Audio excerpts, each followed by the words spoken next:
I want to talk to you about something I've been struggling with over the last few weeks and the amazing game that's eventually helped me through it. Okay, so just like many of you, I imagine, the pandemic, the social distancing, the quarantine, the unknown, all of that has fed into my desire to be informed constantly.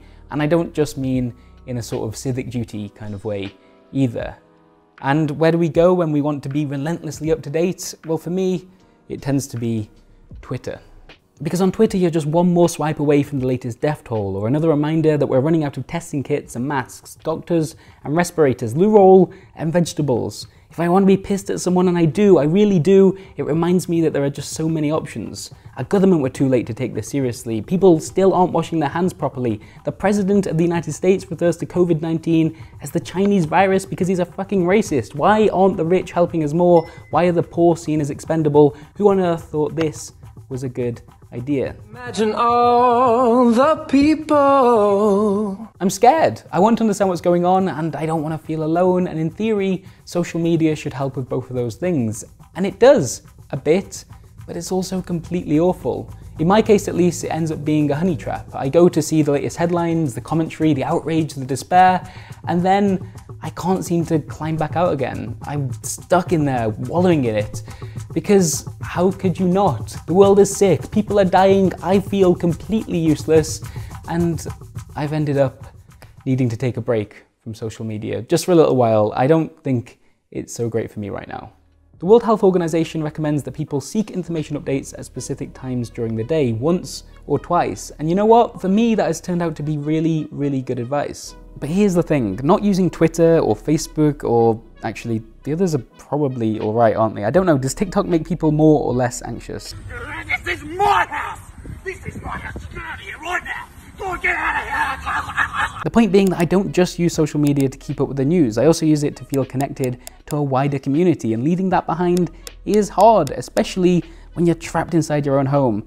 Which is why I want to talk to you about a game that's helped me do it. And it's not Animal Crossing, although I hear that's great too. Instead, I want to introduce you to a little game called Kind Words.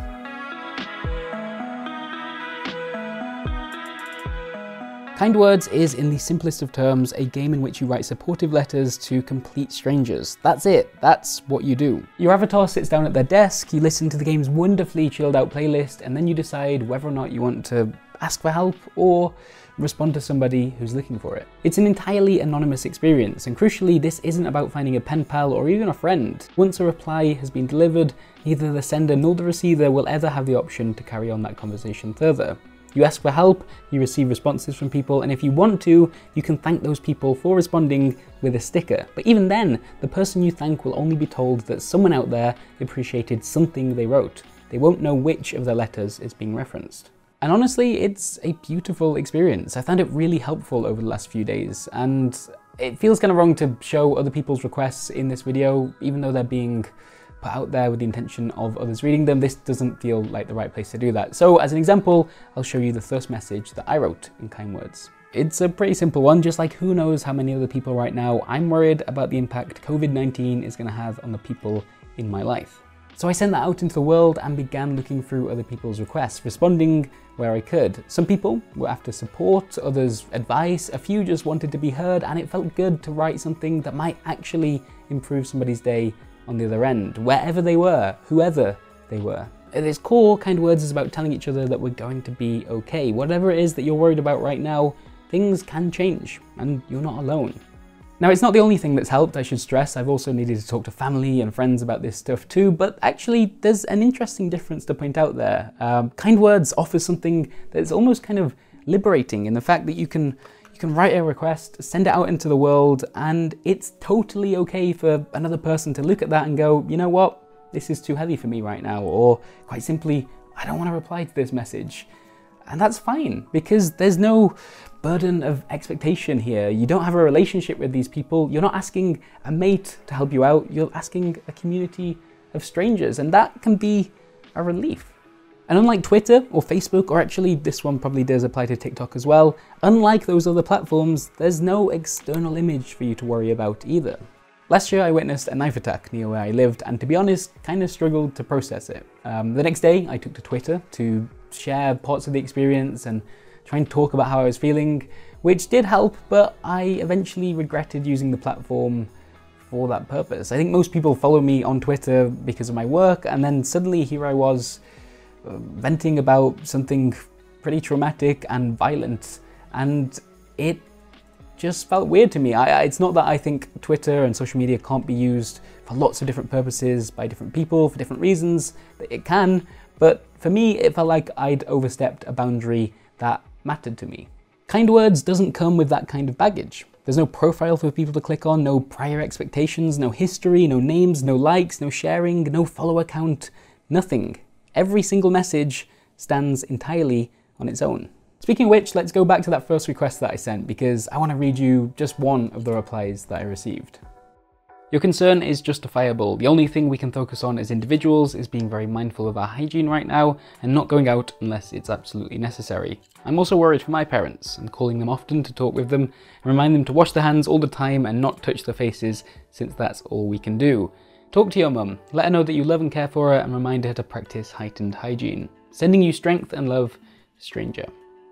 This game, this community is special. But if you still have one question about kind words, I can probably guess what it is, because it's the same question I still had about the game despite my so far universally positive experience with it. And so I decided to take that question to one of the game's developers and see what he had to say. How is your game not completely ruined by trolls? Well, we get these situations where people will come in, they'll hit like lightning, they'll show up and they'll say like awful things in response to 7 people. I'll get the reports and then we'll look at their account, and very often you'll see them say, fuck you, whatever, yeah, you know, go ahead and kill yourself. Most of those get blocked. And then they'll make a request, and the request will be something like, I have no friends and I'm very lonely. And it's hard at that point to just reductively call them all trolls. And it's also, we've had to realize that these people with this behavior is also something we invite to this game. We say, bring yourself here. We say, bring you with your complexity and your warts and all, and people act out in it. And so we've put a lot of work into our moderation tools, not being about per user bans, and more being about filtering out content, in the hopes that we can show people that when they participate in a positive manner with a game, that it will react back to them. That's a really nice sentiment, it is, but my skepticism when it comes to people being dickheads on the internet these days is pretty high. And yet, Kind Words does seem to have tapped into something. I've played the game a bunch over the last week, and yeah, that problem doesn't seem to be anywhere near as prevalent as I would have imagined. Kind Words has got something really right here.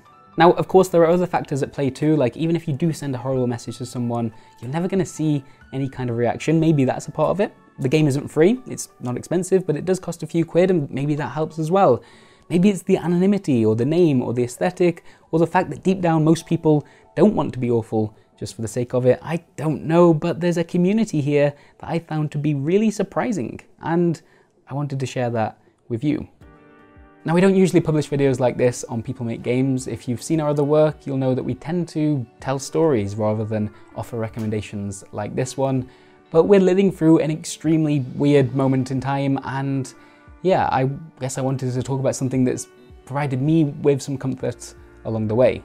Bear with us, we'll be back to normal service real soon, or some version of normal service anyway. And thank you for watching this video. I suppose I should also say that yeah, I feel very lucky to have a place like this where I can talk about a game of kind words and supportive strangers. That's a relief too. See you soon.